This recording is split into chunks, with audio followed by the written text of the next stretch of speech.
What's going on, guys, and welcome to part 2 of making a custom Bo-Katan style Mandalorian helmet for my sister.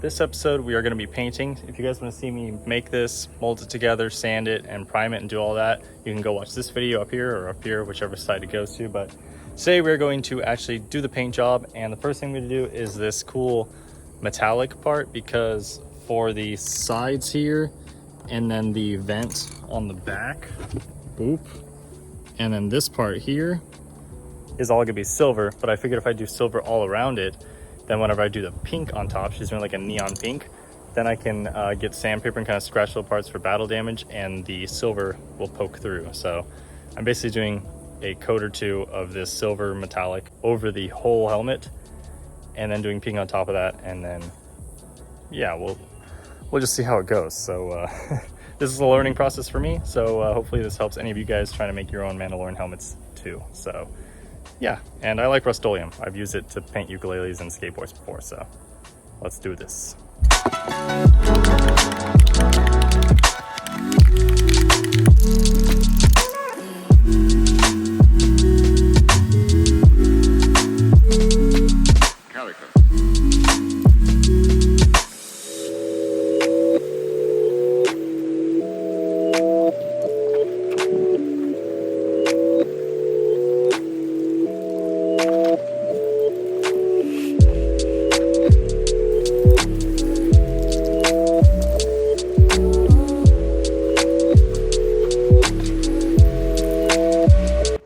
All right, so I feel like I got it covered up pretty good. I tried to get in all these little cracks and crevices too.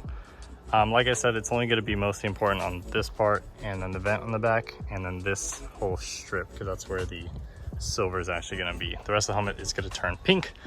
So yeah, this is kind of just like a base coat, so when I scratch it off for battle damage, it'll be there. So sweet.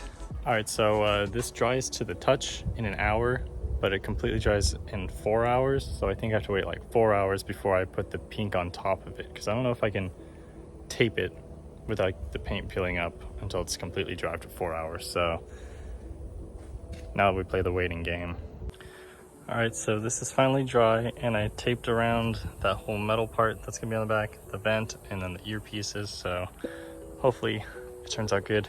Now I gotta shake this up and spray this on, hope that this turns out good on top of that. So yeah.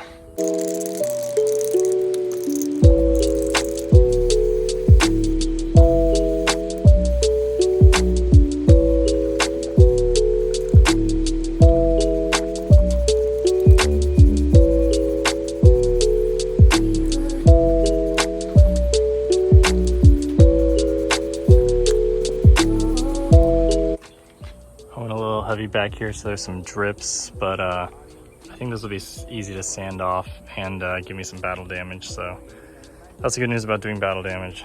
If there's any drips or anything weird like this little cut right here, I'm gonna cut that off, scratch it, let it do the silver paint, and then look like battle damage. So yeah, not too shabby.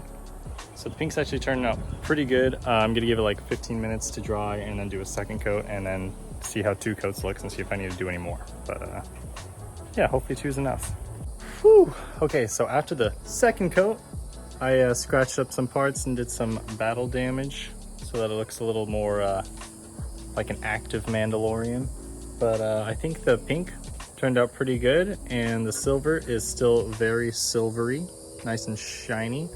I did get pink on a couple of spots, but I was able to just spray it off. So note to self, next time, tape it off a little better. Like if you look close too, there's some parts where pink probably should be like right on the edge, but silver's there because the tape was kind of blocking it.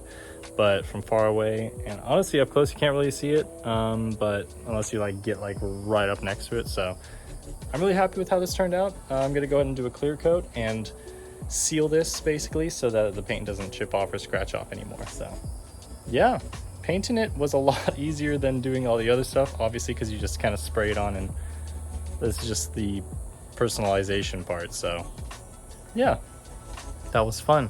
Hopefully this helped you guys if this is your first time doing it. If it's not your first time and you just like watching people do it, hopefully it was entertaining, and it'll help me with my mistakes in the comment section if you want. But I'll see you guys in the next video. Peace out.